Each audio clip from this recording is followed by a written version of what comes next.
the military sent me out here, and I'd lived in big cities all over, and I'd lived in small towns all over, but I really, really liked New Mexico. Wide open spaces, the attitude of the people, wasn't crowded, a lot of public land, and not a lot of bugs that bite you. Its history is really remarkable, and consequently, if you have any interest in history, it really is a good place to be. The history of this property is off the charts. I mean, there's nothing like this in the United States. And not just this property, but this part of town. We're in West Old Town. This is some of the oldest civilization in the country. This was Native American long before anybody else got here. And when we were digging our fence posts, we were digging up potsherds in every single hole. So we know this goes way, way, way back. We think our street, Montoya, is one of the oldest streets in the United States. The history here is absolutely insane. This is the oldest known ditch in the United States, and the Spaniards wrote about it when they got here. And I actually saw the papers on it. They were all in Spanish, but they were talking about this ingenious way that the Native Americans could bring water miles from the river. And they of course renamed this the Madre de Duranes Acequia.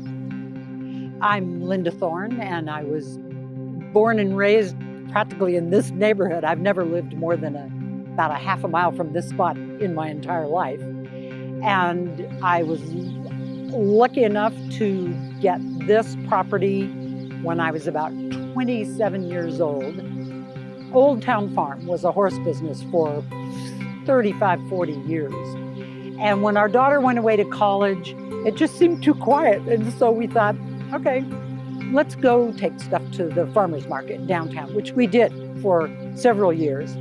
And my husband, Lanny, realized that lots and lots of the people at the farmer's market were on bicycles. And so he made up little business cards that said Old Town Farm, and he would give them to the people on the bicycles and say, you know, you can get this produce really fresh by just coming straight to the farm. And we're fortunate that the bike path comes right to our back gate.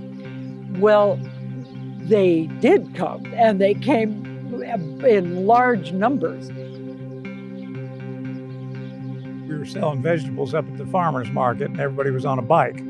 And we invited them to come down and buy vegetables here. And then we decided, well, maybe if we had a little coffee stand, you know, while they're buying vegetables, and one thing led to another.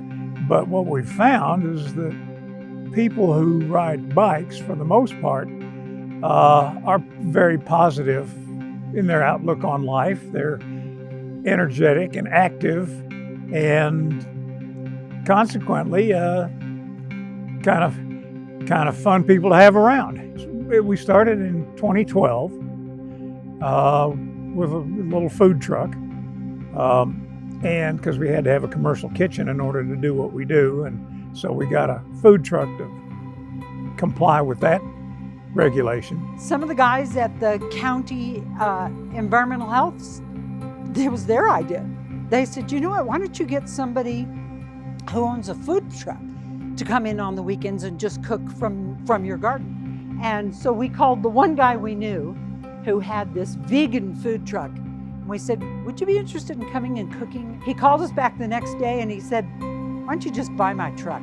We said, what? And he said, yeah, I don't want to do this anymore. Just buy my truck. So he gave us a good price. We bought his truck. We parked it over there under the awning and lucky us. started just cooking ourselves out of it. And so we built the restaurant in 2018. And so we've been here 10 years. We don't promote, we don't advertise. People tell each other, they share it with each other and bring their friends, and that's fine. You know, that's good. Because this is our neighborhood, and our neighbors are tolerant of us. But we don't, we're not looking for total world domination. Lanny and I are not restaurant people, so we designed this, and it turns out not a great idea to have windows all the way around a kitchen because it just precludes having storage space all the way around the kitchen.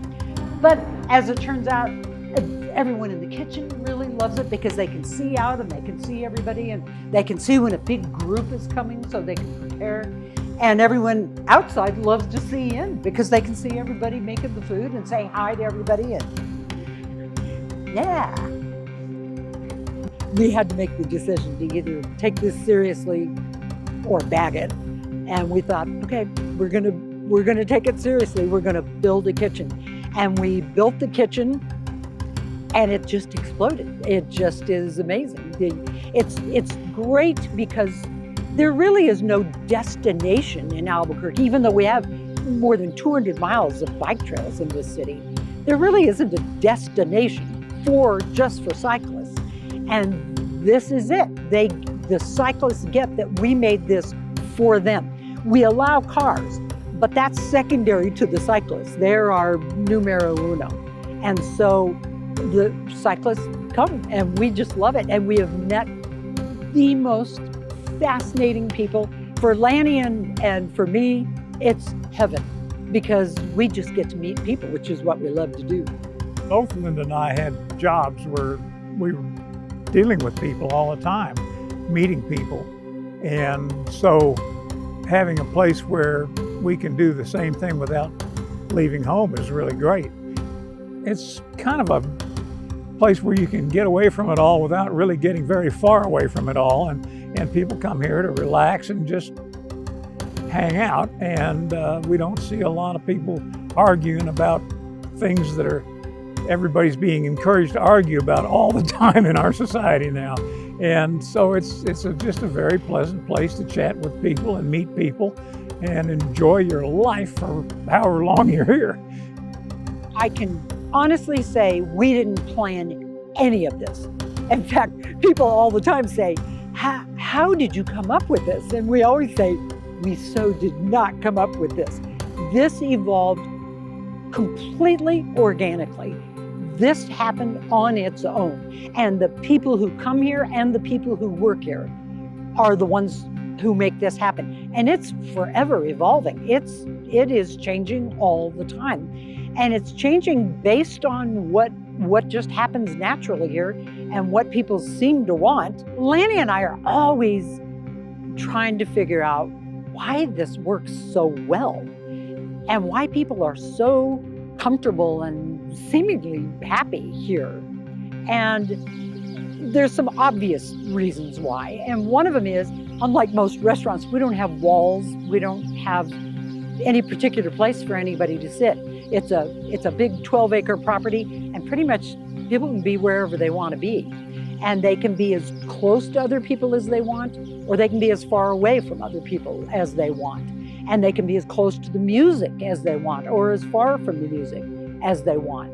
And so that immediately puts people more at ease. But I really think there's a lot more going on here. And part of it is just our visceral need to be around things that are growing and things that are sprouting, and color. All the flowers provide all the color, and the smells here, because you're actually smelling things growing around here. But I think we as people are kind of moving away from using all our senses. And I love for people to be in a place where they feel like that's what I'm here for. I'm here to feel this and hit on all the burners.